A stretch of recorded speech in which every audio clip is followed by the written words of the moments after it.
Olá, segunda série, tudo bem? Hoje nós vamos começar a nossa aula de número 13 de Química. E nós vamos finalizar o capítulo sobre termoquímica vendo a lei de Hess. Então vou verificar um pouquinho o histórico sobre a lei de Hess. Vamos ver o que a lei de Hess diz, o enunciado dela. E vamos finalizar vendo dois exemplos de aplicação da lei de Hess, tá bom?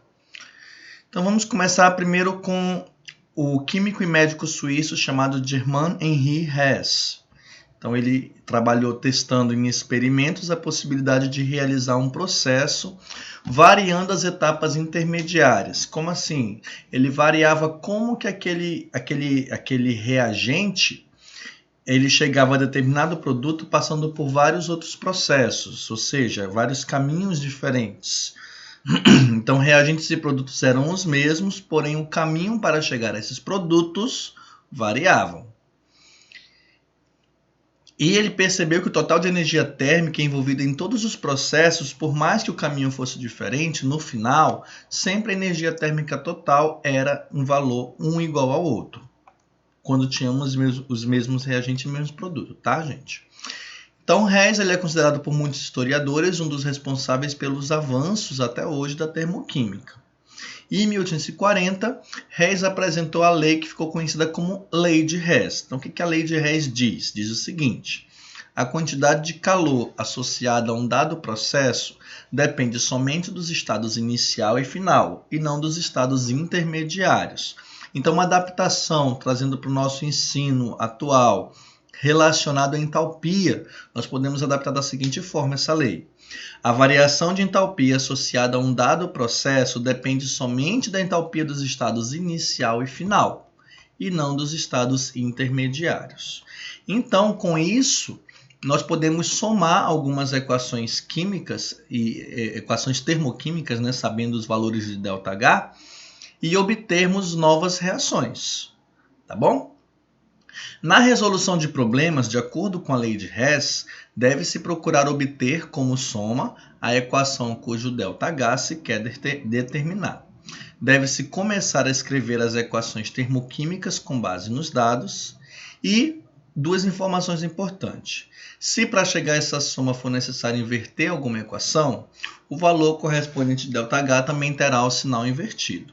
E se para chegar à equação global, uma das reações tiver seus coeficientes multiplicados por determinado valor, o seu ΔH também terá que ser multiplicado pelo mesmo valor.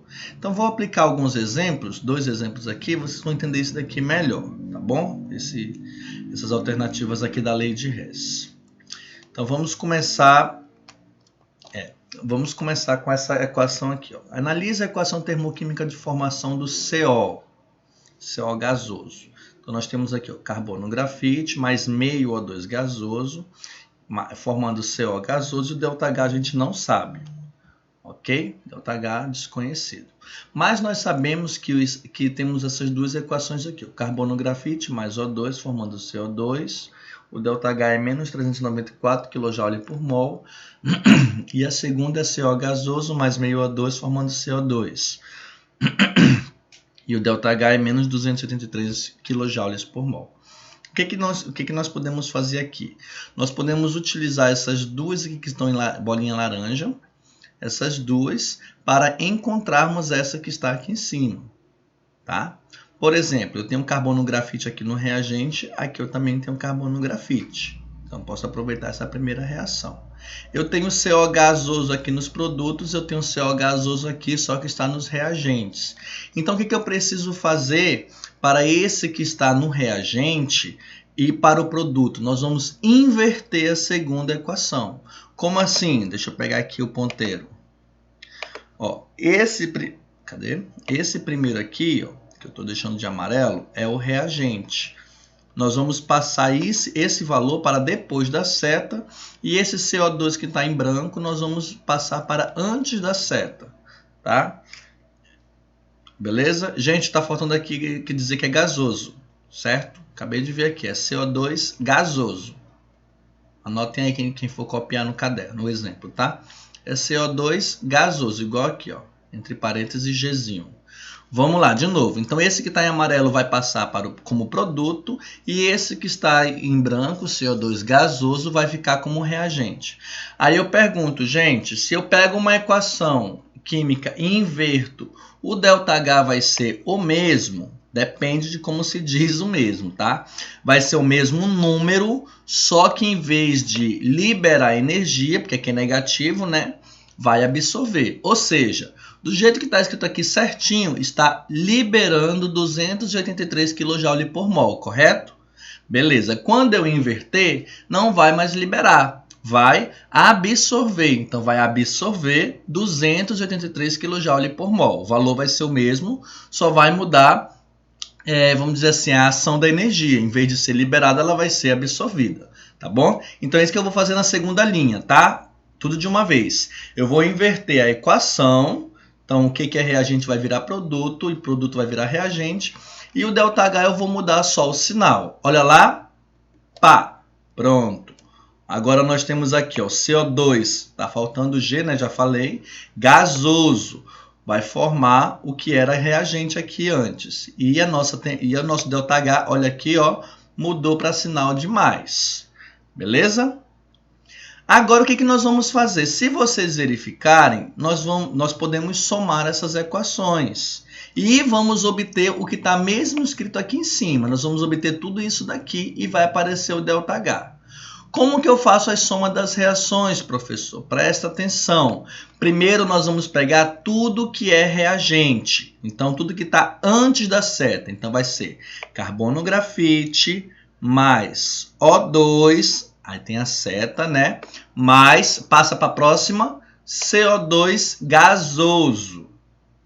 E vamos colocar seta depois da seta. Vai ficar CO2 gasoso mais, passando para outra, CO gasoso mais meio O2 gasoso. Nós fazendo isso com a equação, nós podemos também fazer isso com o ΔH. Aí eu vou somar o ΔH do de cima com o ΔH do de baixo. Eu vou escrever tudo isso agora. Ó. Vamos lá, de novo. Então, primeiro, ó, os reagentes, correto? Ó, pode ver nessa ordem. Ó, carbono grafite, mais O2 gasoso, mais CO2 gasoso. Né? Aí a seta, tá aqui a seta. Agora vamos para depois da seta. CO2 gasoso, mais CO gasoso, mais meio O2 gasoso. Tudo aqui, ó. Beleza? E vamos somar também os ΔH, como eu falei, ó. Menos 394 mais 283. Ok? Professor, mas o senhor disse que ia ficar igual aqui em cima. Não ficou. Calma lá, vai ficar já já, com a mágica da matemática. Tá? Então aqui, gente, os valores que estão... Na verdade, uma mistura de matemática com a química também, tá? Os valores que estão repetidos, nós podemos cortar. E os valores que são iguais, nós podemos somar, tá? Então, pensa comigo, imagina. Vamos dizer que eu tenho imagina, que eu tenho CO2 gasoso formando CO2 gasoso. Isso na química é uma reação? Não, não mudou. Então, eu posso eliminar. Então, o que for igual, eu posso eliminar ou somar, tá? Então, se tiver algo formando algo na mesma quantidade, eu posso eliminar. Olha aqui alguns exemplos. Ó, eu tenho CO2 gasoso, por isso que eu falei que tem que ter o G aqui, tá, gente, que eu esqueci. CO2 gasoso no reagente e CO2 gasoso no produto. Então, eu posso cortar, eliminar, cortado. Só que aqui nós temos o caso de O2 gasoso no reagente e do outro lado tem O2 gasoso, só que só tem meio. Então, o que eu vou fazer? Eu vou cortar meio O2 de um lado e meio O2 do outro. Então, aqui eu tenho um inteiro. Eu corto só a metade. O que fica? Fica a outra metade.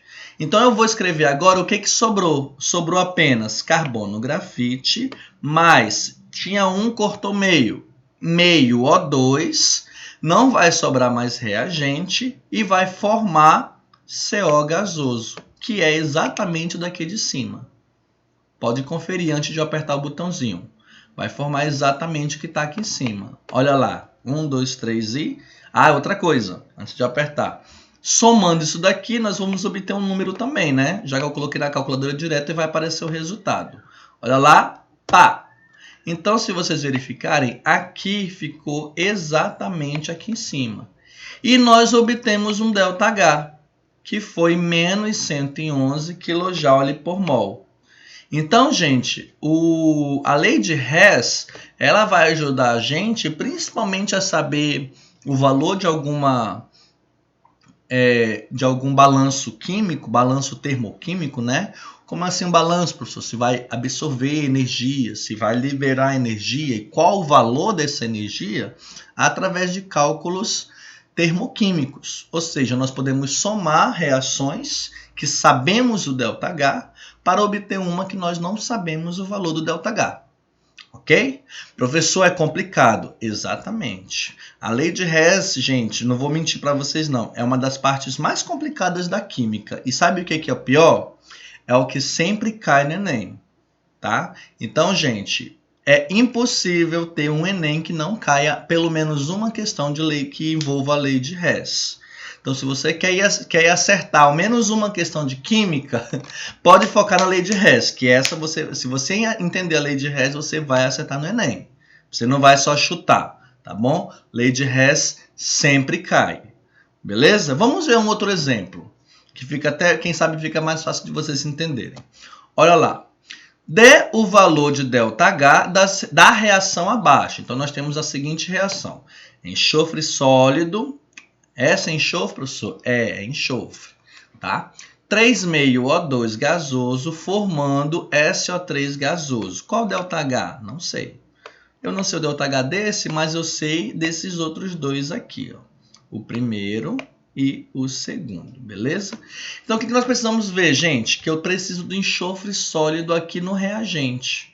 Eu só tenho enxofre sólido aqui no produto. Ó. Então, o que eu faço? Olha lá.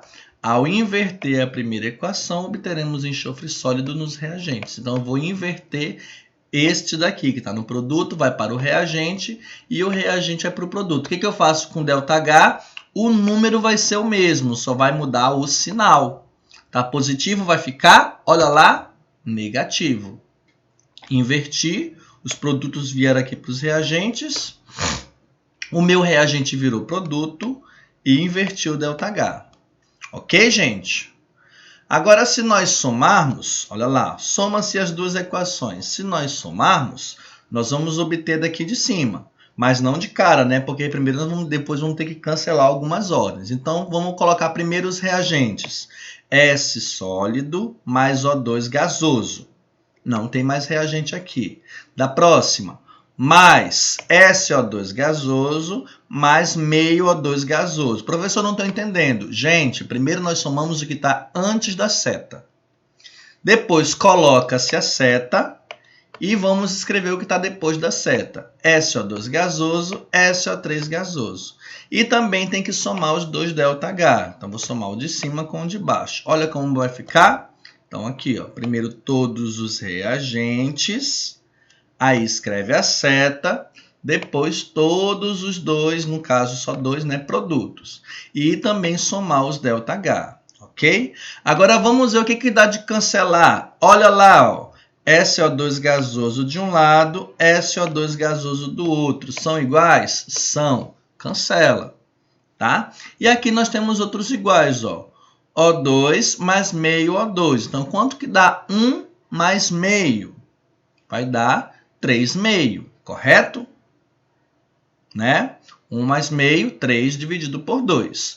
Então, vamos ver o que vai sobrar. S sólido mais 1 com meio vai dar 3,5 O2 gasoso, não vai ter mais nada, formando, aqui cancelou, SO3. Então, vai dar exatamente esse aqui de cima.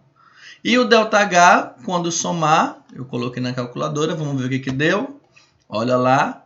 Apareceu exatamente a equação que está aqui em cima, né? Só tá errado aqui que os números estão grandes. Deixa eu ajeitar. Isso é fácil de ajeitar.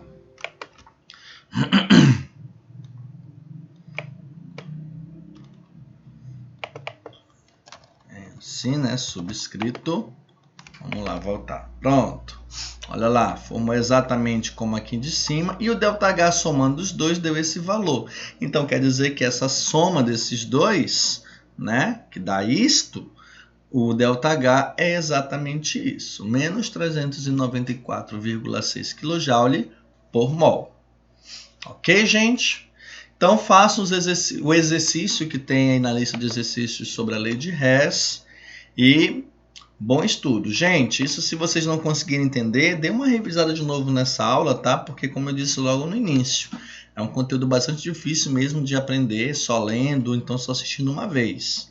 Tenta assistir de novo com calma, tenta ir fazendo no caderno também, passo a passo, tá? E quem sabe assim fica até bem mais fácil de vocês entenderem. Bom estudo para todos!